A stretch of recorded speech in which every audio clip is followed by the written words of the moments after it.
আল্লাহ নবী সাল্লাল্লাহু আলাইহি ওয়াসাল্লাম নবী আমার দিন দুনিয়ার বাদশা হাবিবুল্লাহ জনাবে মুহাম্মদ রাসূলুল্লাহ সাল্লাল্লাহু আলাইহি ওয়াসাল্লাম সাহাবীদেরকে নিয়ে দ্বীনের শরীয়তের কথা আলোচনা করছিল। ও আমার ভাইজানেরা, নবী আমার দিন দুনিয়ার বাদশা হাবিবুল্লাহ জনাবে মুহাম্মদ রাসূলুল্লাহ সাল্লাল্লাহু আলাইহি ওয়াসাল্লাম সাহাবীদেরকে নিয়ে যখন দ্বীনের শরীয়তের কথা আলাপ আলোচনা করছিল, দেখতে পাওয়া বাবা আল্লাহ নবী সাহাবীদের সঙ্গে দ্বীনের শরীয়তের কথা আলোচনা করতে করতে হঠাৎ করে আল্লাহ নবীর দুই চোখ দিয়ে পানির টুসা গড়িয়ে যায়। আল্লাহর নবীর চোখ দিয়ে পানির টুসা গড়িয়ে যাচ্ছে। সাহাবীরা আল্লাহ রাসূলকে প্রশ্ন করলো। কি প্রশ্ন করলো? ইয়া রাসূলুল্লাহ, ইয়া হাবিবাল্লাহ, হুজুর আপনি কেন এমন করে কাঁদেন? আপনি কিসের জন্য কাঁদেন? আপনার কান্নার কারণটা কি আমি জানতে পারি? আপনার কান্নার কারণটা কি আমরা শুনতে পারি? নবী আমার ওই সময় সাহাবীদেরকে বলেছিল, ও আমার সাহাবীরা, তোমরা শুনে রেখে দাও, জেনে রেখে দাও, আমি রাসূলুল্লাহ আমি দেখতে পাচ্ছি এই পৃথিবীর মধ্যে সব থেকে বড় যোদ্ধাবাজ, সব থেকে বড় শক্তিশালী ক্ষমতাবান ব্যক্তি, যার নাম হলো আমর। ওই আমর আল্লাহ পাকের খানায় কাবা ছুঁয়ে প্রতিজ্ঞা করছে, আমি রাসূলুল্লাহ আমাকে যতক্ষণ না মেরে দেবে, আমাকে যতক্ষণ কতল না করবে, ওই আমর এক ফোঁটা পানি পান করবে না। এদিকে আমর খানায় কাবা ছুঁয়ে প্রতিজ্ঞা করলো, ও খানায় কাবার মালিক আল্লাহ, আমি দ্বীনের নবীকে যতক্ষণ শেষ না করব, আমি ততক্ষণ পর্যন্ত এক ফোঁটা পানি পান করব না। কাকে শেষ করবে? এই কাকে? আল্লাহর নবীকে কে শেষ করবে? আমর, ওমর নয়। কিন্তু হযরতে ওমর আল্লাহর নবীর কল্লা কাটতে গিয়েছিল, হযরতে ওমর আলাদা, এটা হচ্ছে আমর। কি নাম বলেছি? আমর। এই আমর কি ব্যক্তি? একটু শুনুন, আল্লাহ রাসূল সাল্লাল্লাহু আলাইহি ওয়াসাল্লাম সাহাবীদেরকে বর্ণনা দিচ্ছেন। আল্লাহ নবী সাল্লাল্লাহু আলাইহি ওয়াসাল্লাম সাহাবীদেরকে বলতে লাগে, ও সাহাবীরা, আমি রাসূলুল্লাহ আমি দেখতে পাচ্ছি এই পৃথিবীর জমিনে সবথেকে বড় যোদ্ধাবাজ আমাকে মেরে দেওয়ার জন্য খানায় কাবা ছুঁয়ে প্রতিজ্ঞা করে আমার দিকে গুটি গুটি পায়ে এগিয়ে আসে। ও আমার সাহাবীরা, আমি রাসূলুল্লাহ আমি ওই কারণে কাঁদতেছি, আমি রাসূলুল্লাহ ওই না কথা মনে করে আমার চোখের পানি গড়িয়ে যায়। আল্লাহ নবী সাল্লাল্লাহু আলাইহি ওয়াসাল্লাম সাহাবীদেরকে বলতে লাগে, ও আমার সাহাবীরা, আমি রাসূলুল্লাহ আমি জানতে চাই ওই আমরের সঙ্গে কে যুদ্ধ করবে? আমি রাসূলুল্লাহ আমার হয়ে তোমরা কে যুদ্ধ করবে একটু বলো। আল্লাহ নবীকে বলছে, ইয়া রাসূলুল্লাহ, ইয়া হাবিবাল্লাহ, আমর ব্যক্তিটা কেমন? আমর ব্যক্তিটা কেমন? আমাদের সঙ্গে যদি একটু বর্ণনা দেন, আমাদের একটু চিন্তায় সুবিধা হবে। আল্লাহ নবীকে যখন এই কথা বলল, নবী আমার ওই সময় সাহাবীদেরকে বলতে লাগে, ও আমার সাহাবীরা রে, আমর হলো তার নাম যে সকালবেলা খায় 25 কিলো গোশত আর সন্ধ্যাবেলা খায় 21 কিলো গোশত। সকালবেলা নাস্তা করে কত কিলো গোশত দিয়ে? 25 কিলো। আর রাতের সন্ধ্যাবেলা কতটা? 21 কিলো, তাহলে 21 আর 25 কত হলো? 46 কিলো যে মানুষটা খায় তার সামনে দাঁড়ানোর মতন ক্ষমতা কারো আছে? সে মানুষ না হাতি? হ্যাঁ, সে মানুষ নাকি হাতি? আল্লাহ রাসূলকে বলছি, ইয়া রাসূলুল্লাহ আপনি বর্ণনা দেন আমর কার নাম একটু দেখি, আমরটা কে, সে কি খায়? হযরত আল্লাহ রাসূল সাল্লাল্লাহু আলাইহি তিনি বললেন আমর হলো তার নাম যে সকালবেলা নাস্তা করে 25 কিলো গোশত দিয়ে এবং সন্ধ্যাবেলা নাস্তা করে 21 কিলো গোশত দিয়ে। সে দিনে 25 আর 21 46 কিলো খায়। এই কথা শুনে সাহাবীরা কেউ আর দাঁড়ায় না, ভয়ে। ও আমার ভাইজানেরা, ও সোনার মানিকেরা, আল্লাহ নবী সাল্লাল্লাহু আলাইহি ওয়াসাল্লাম সাহাবীদেরকে বলতে লাগে, ও আমার সাহাবীরা, আমি রাসূলুল্লাহ, আমি দেখতে চাই কে আমার পক্ষে যুদ্ধ করতে চাও সে আমরের সাথে। আল্লাহ নবী এমন করে বলতে লাগে, কেউ উঠে দাঁড়ায় না। নবী আমার একবার নয়, দুবার নয়, তিনবার বলতে লাগলো কথাটা, কে আমার সাথে আমার পক্ষে যুদ্ধ করবে, কে আমার ভয়ে আমরের সঙ্গে যুদ্ধ করবে। আল্লাহ নবী যখন এই কথা বললো, আল্লাহ নবীর কথায় কেউ দাঁড়ায় না।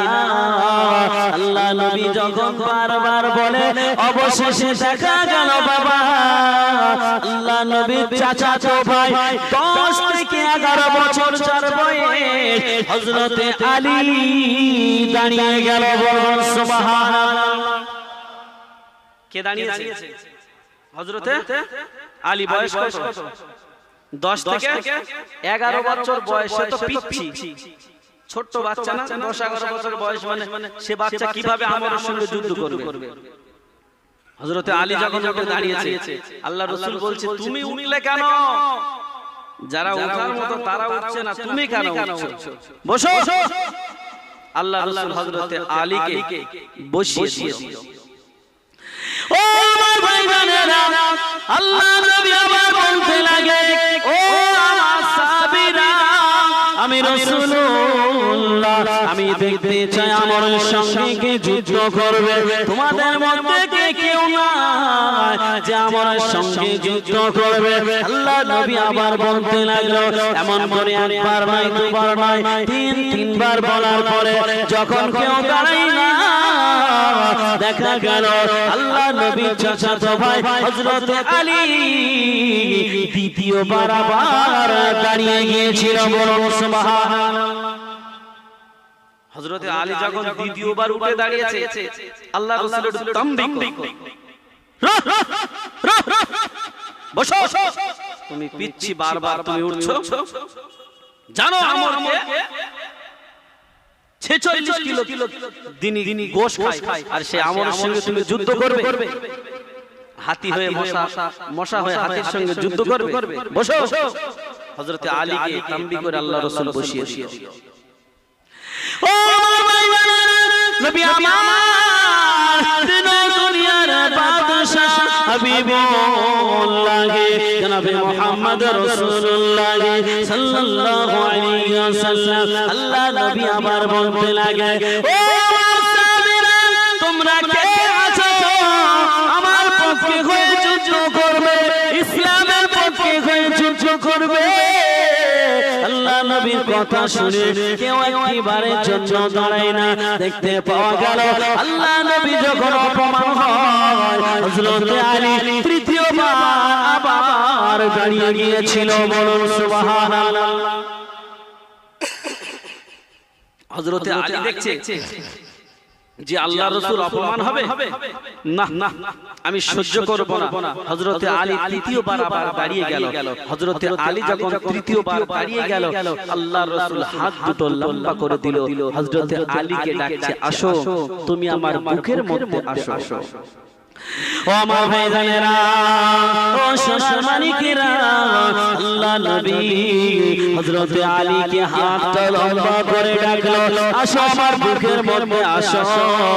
হযরতে আলীকে যখন বুকের মধ্যে ডেকে নিল, হযরতে আলীকে জড়িয়ে ধরে বলল, ও বাবা আলী,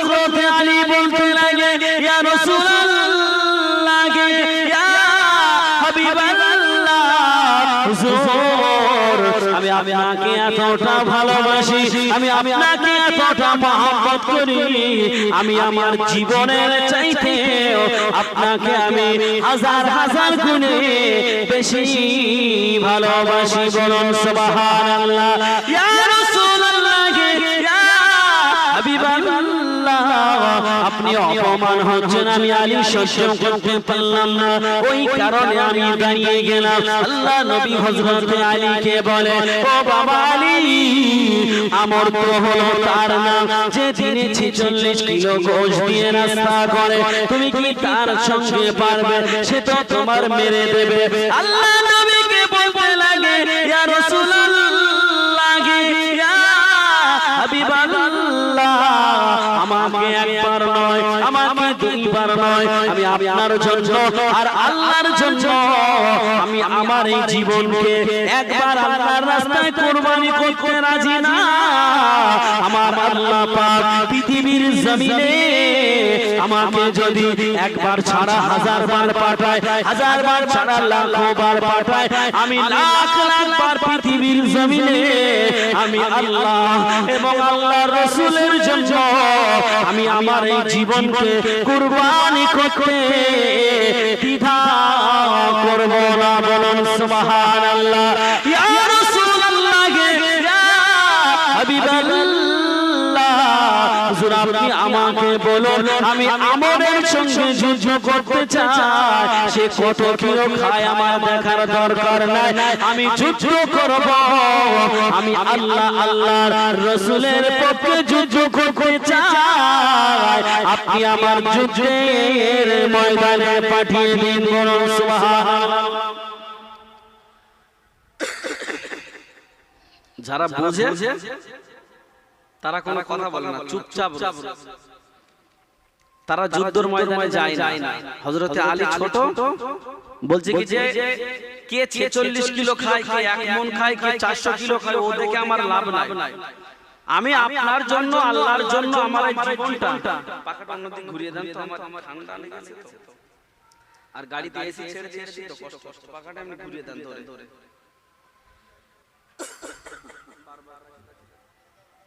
হ্যাঁ বন্ধ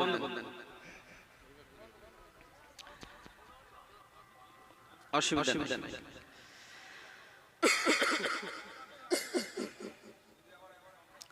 দেখেন হযরতে আলী বলছে ইয়া রাসূলুল্লাহ ইয়া হাবিবাল্লাহ আপনি আমার যুদ্ধের ময়দানে পাঠিয়ে দেন আমি যুদ্ধ করতে চাই আমি আমরকে ভয় করি না আমি ভয় করি আমার আল্লাহকে আপনি আমার যুদ্ধের ময়দানে পাঠিয়ে দেন আল্লাহ রাসূলকে যখন এই কথা বলল হযরতে আলীকে যুদ্ধের ময়দানে পাঠানোর জন্য আল্লাহ রাসূল রেডি হয়ে গেল বলুন সুবহানাল্লাহ ও আমার ভাইজানেরা হযরত আলীকে যুদ্ধের ময়দানে পাঠানোর জন্য আল্লাহর নবী প্রস্তুতি নিয়ে নিল আল্লাহ নবী হযরত ওসমানকে ডাকলো ও বাবা ওসমান যুদ্ধ করতে গেলে তো তরবারি লাগে তরবারি কি আছে নাকি আল্লাহ নবীকে বলে ইয়া রাসূলুল্লাহ ইয়া হাবিবাল্লাহ যুদ্ধ করার মতো তরবারি তো আমার কাছে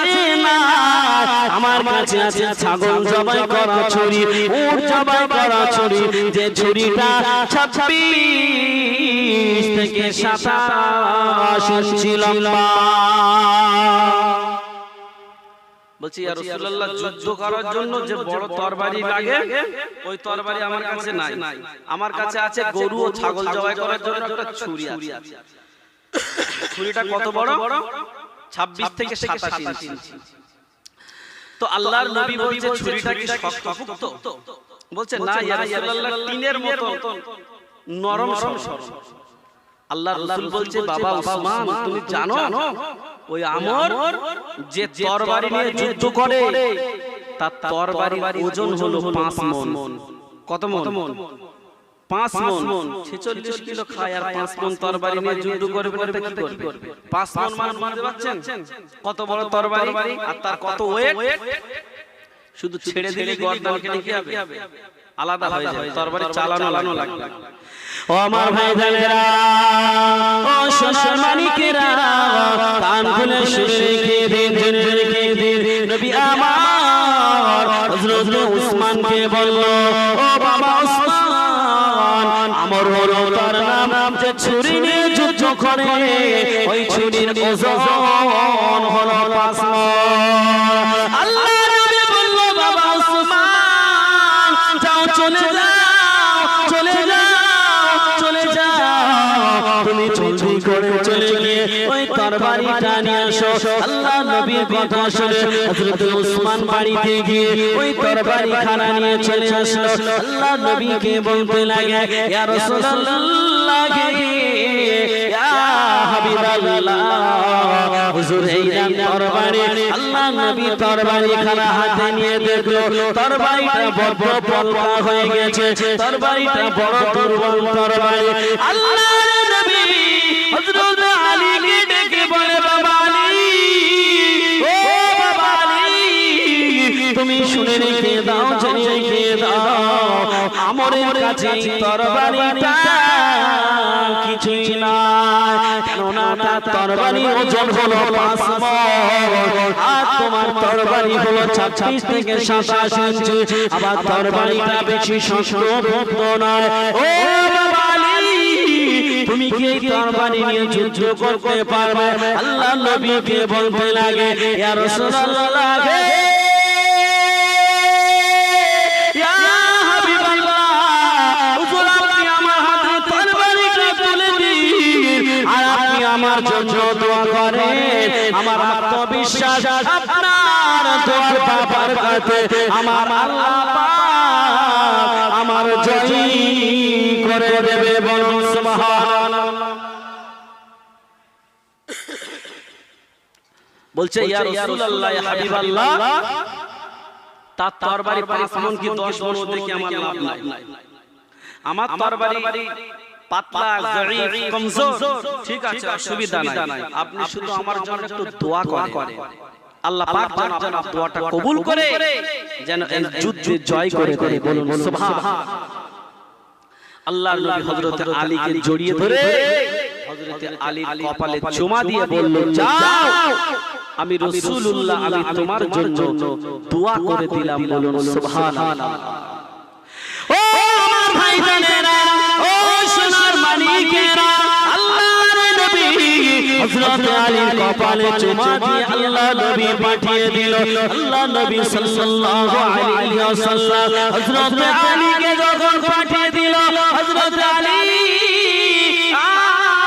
থাকতে পারে না হযরত আলী গুটি পায় আমরের সামনে হাজির হয়ে গেল আমর হযরত আলীকে দেখে হাসে হযরত আলীকে বলে তুমি যখন পথ দিয়ে হেঁটে আসছিলে তুমি যখন রাস্তা দিয়ে হেঁটে আসছিলে কোন মানুষ কি আমার কথা তোমার সঙ্গে বলে না হযরত আলী ওই সময় বলে আমি তোমার বিষয়ে সব বর্ণনা শুনেছি কিন্তু তোমার বর্ণনা শুনে আমি আলী আমি বিন্দু পরিমাণ ভয় করি না বলুন সুবহানাল্লাহ হযরত আলী ওই পিচ্চি বলেছিল ওরে আমার রে তুই শুনে রেখে দে জেনে রেখে দে আমি আল্লাহ নবীর চাচা ভাই আমি আলী বলছি তোর মত আমরকে তুই চাচা বেঈমান তোকে ভয় করতে পারে আমি আলী তোকে ভয় করি না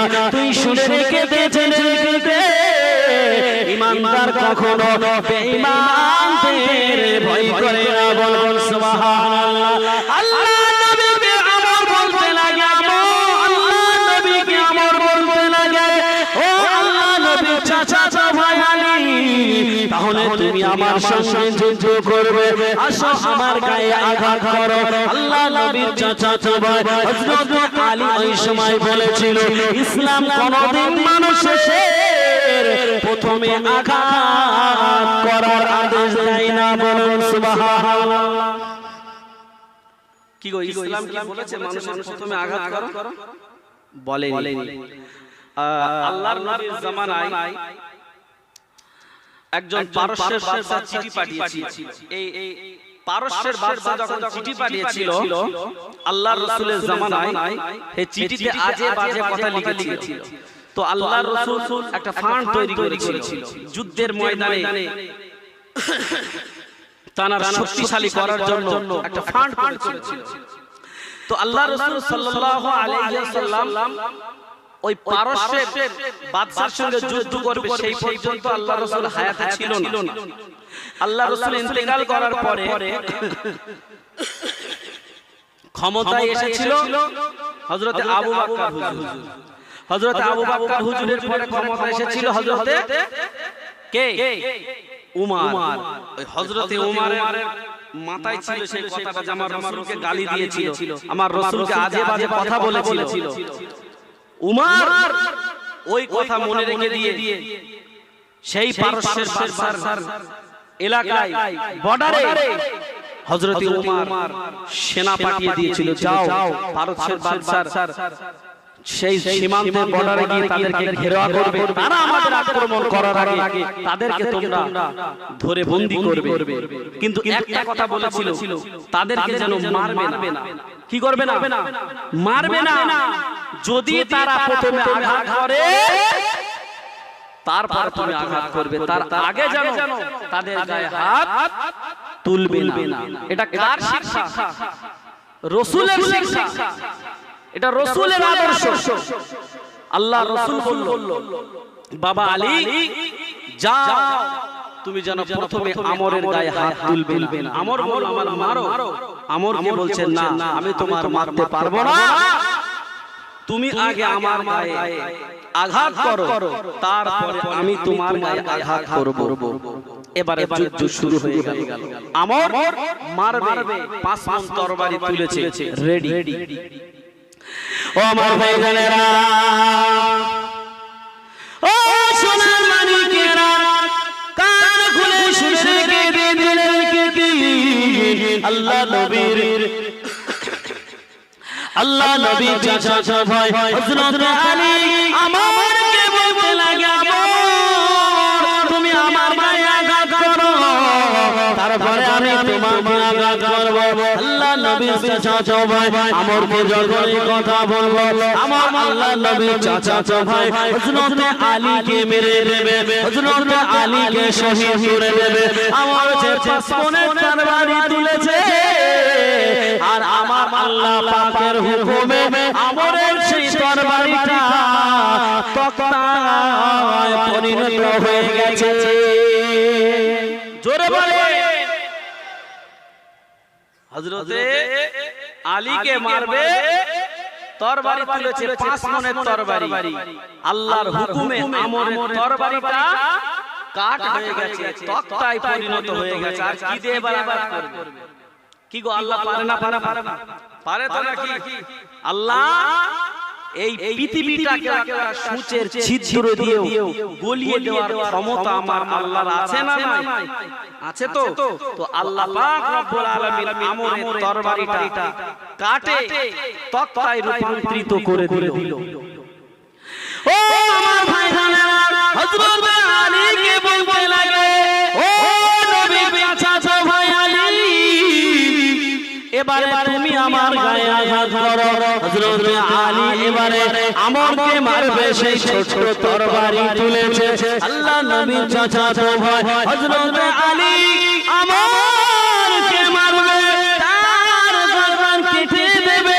হযরত আলী সে তো ছোট, আর আমর তো বড় লম্বা। তার তরবারিটা যখন, তার 5 মণের তরবারিটা যখন কাটে পরিণত হয়ে গেছে, হযরত আলী সেই তরবারির উপরে উঠে দাঁড়িয়েছে, তার তক্তার উপরে উঠে দাঁড়িয়েছে। সেই ছোট আলীর তক্তার উপরে দাঁড়িয়ে আমরের গলায় তরবারি চালানো সুবিধা হয়ে গেছে। বলুন সুবহানাল্লাহ। হযরত আলী তো ছোট, এখন লাভ মেরে তার মারা যাবে না। যাবে কি? যাবে না।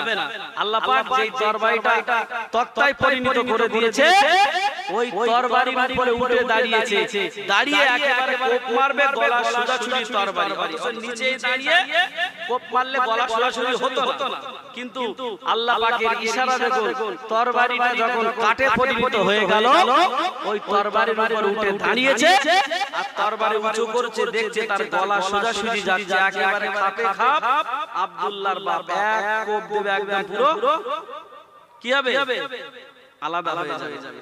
নিচে দাঁড়িয়ে ছিল তখন, যখন তরবারিটা তক্তা হয়নি, তখন কিন্তু তরবারি তুললে কিন্তু তার গলা পর্যন্ত যেত না, কিন্তু ওই 5 মণের তরবারির উপরে উঠে দাঁড়িয়েছে, একদম তার গলা সোজা হয়ে গেছে, মারতে সুবিধা হয়েছে। ও আমার ভাইজানেরা, হযরত আলী আমরের গলা সোজাসুজি তরবারি নিয়ে গেল। তরবারিটা গলায় কোপ মারার আগে, তরবারিটা নিয়ে গলায় কোপ মারতে যাবে, তার কোপ মারার আগে হযরত আলী দেখতে পেল আমরের গলাটা কেটে জমিনে পড়ে ছটফট করতে লাগলো। বলুন সুবহানাল্লাহ। হযরত আলী আল্লাহর নবীকে বলে, ইয়া রাসূলুল্লাহ, হুজুর আমি আমরের গলায় কোপ মারতে যাব, তার আগে তার গলাটা কেটে গেছে, আমি বুঝতে পারলাম না। আল্লাহ নবী হযরত আলীকে বলল, ও বাবা আলী, অমন কথা বলতে না, কেননা কোন ঈমানদার, কোন বান্দা, কোন বান্দি যদি ইসলামের পক্ষে যুদ্ধ করে, তার যুদ্ধ করার সাথে সাথে আমার আল্লাহ পাক রব্বুল আলামিনের কুদরতি হাত মিলে যায়। বলুন সুবহানাল্লাহ। সে যুদ্ধ করবে তার হাত দিয়ে, কিন্তু আমার আল্লাহ পাক, আল্লাহ তাআলা আল্লাহর কুদরতি হাত দিয়ে ওই ঈমানদারকে যুদ্ধে জয় করে দেবে। বলুন সুবহানাল্লাহ। আল্লাহ পাক রব্বুল আলামিন হযরতে আলী, ওই ছোট্ট বাচ্চা আলীকে আমার আল্লাহ পাক জয় করে দিয়েছিল। বলুন সুবহানাল্লাহ। মহব্বতে দরুদ আল্লাহুম্মা সাল্লি আলা।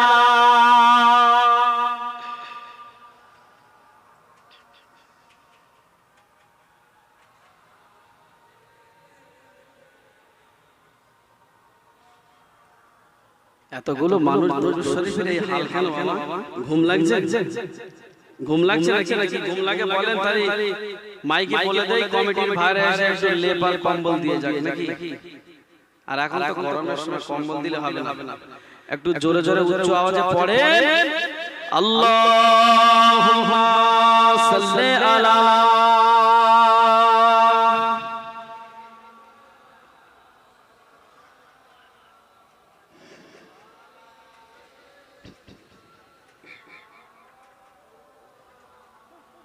আমি একটা গজল গাইব, সেই গজলটা আমার সঙ্গে আপনাদের বলতে হবে, যেহেতু আপনাদের বুঝতে পারছি যে ঘুম লেগে গেছে, একটু ঘুমের ঘোরটা ছাড়িয়ে নিতে হবে। কি গো, পারবেন তো নাকি?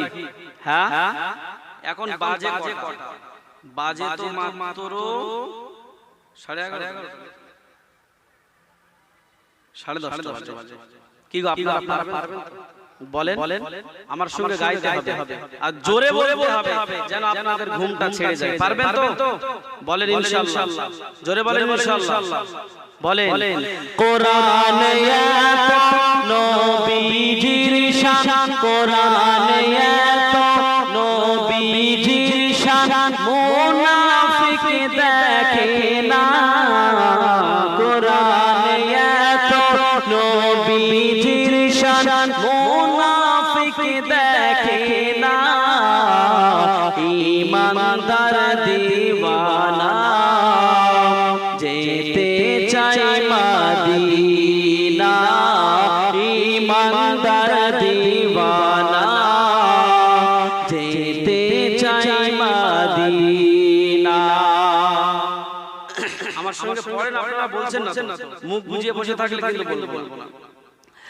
কোরআনে এত নবীজির শান, কোরআনে এত নবীজির শান, মুনাফিক দেখে না। ঈমানদার দিওয়ানা যেতে চাই মদিনা। ঈমানদার দিওয়ানা মাদিনা রওজা জিয়ারত করতে যে জন যাইবে মাদিনা শাফায়াত করবেন দয়ার নবীজি হাদিসে ঘোষণা রওজা জিয়ারত করতে যে জন যাইবে মাদিনা শাফায়াত করবেন দয়ার নবীজি হাদিসে ঘোষণা তাই তো আসে তাই তো আশিক তৌফিক হলে তাই তো আশিক তৌফিক হলে তেরি আর করে না ইমানদার দিওয়ানা যেতে চাই মদিনা ইমানদার দিওয়ানা সাক্কা কামারা সিরাজ মুনির কুরআনে ঘোষণা সাক্কা কামারা সিরাজ মুনির কুরআনে ঘোষণা আকাশের চাঁদ ডাক দেয় নবীজি জমিনে আসনা নবীর ডাকে নবীর ডাকে আকাশের চাঁদ নবীর ডাকে আকাশের চাঁদ টুকরা হয় দুই কানা ইমানদার দিওয়ানা যেতে চাই মদিনা ইমানদার দিওয়ানা যেতে চাই মদিনা খাইবার প্রান্তে আলীর কোলে নবী সাইয়্যিদনা আসরের নামাজ কাজা হয়ে যায় নবীকে জাগায় না খাইবার প্রান্তে আলীর কোলে নবী সাইয়্যিদনা আসরের নামাজ কাজা হয়ে যায় নবীকে জাগায় না ডুবন্ত সূর্য ডুবন্ত সূর্য ডাকে দিয়ে কয় নবী ডুবন্ত সূর্য ডাকে দিয়ে কয় নবী আলী নামাজ পড়ো না ইমানদার দিওয়ানা যেতে চাই মদিনা ইমানদার দিওয়ানা যেতে চাই মদিনা হাদিসে পাকে নবী বলছে উস্তুনে হান্নানা নবীর প্রেমে শুকনা গাছে করিল যে কান্না হাদিসে পাকে নবী বলছে উস্তুনে হান্নানা নবীর প্রেমে শুকনা গাছে করিল যে কান্না শুকনা গাছে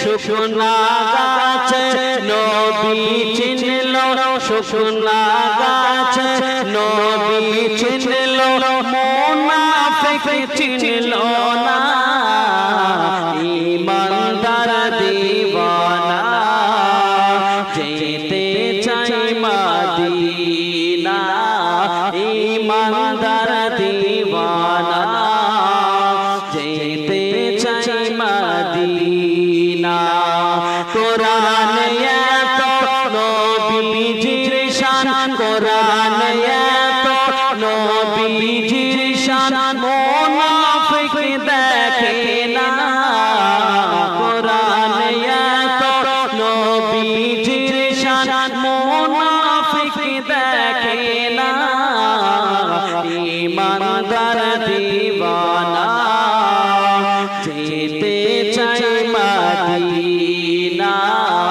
ঈমানদার দিওয়ানা যেতে চায় মদিনা আল্লাহুম্মা সাল্লি আলা